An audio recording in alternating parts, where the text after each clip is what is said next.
నమస్కారం అండి. నేను ఈరోజు మల్టిపుల్ మైలోమా అని ఒక కండిషన్ గురించి మాట్లాడతాను.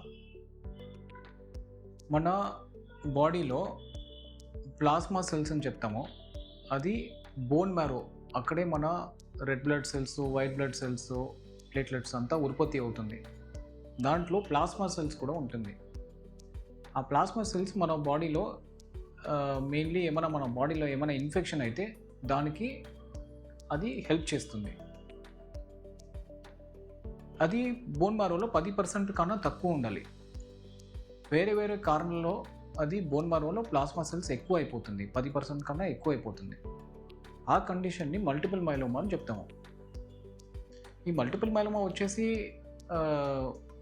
ఎక్కువ ఏజ్ అవుతే వాళ్ళకి మల్టిపుల్ మైలోమా వచ్చే ఛాన్సెస్ ఎక్కువ ఉంటుందండి.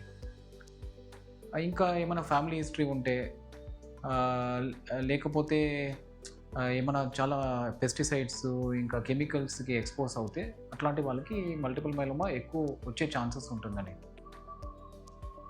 ఇప్పుడు పేషెంట్కి ఎట్లా సిమ్టమ్స్ ఉంటాయి? యూజువల్గా వాళ్ళకి చాలా టైర్డ్నెస్ ఉంటుంది, ఎందుకంటే హిమోగ్లోబిన్ డ్రాప్ అయిపోతుంది. అప్పుడప్పుడు కిడ్నీ ఫెయిల్యూర్తో కూడా రావచ్చు. ఇంకా ఫ్రాక్చర్స్ కూడా రావచ్చు, ఎందుకంటే బోన్స్ ఎఫెక్ట్ అవుతాయి.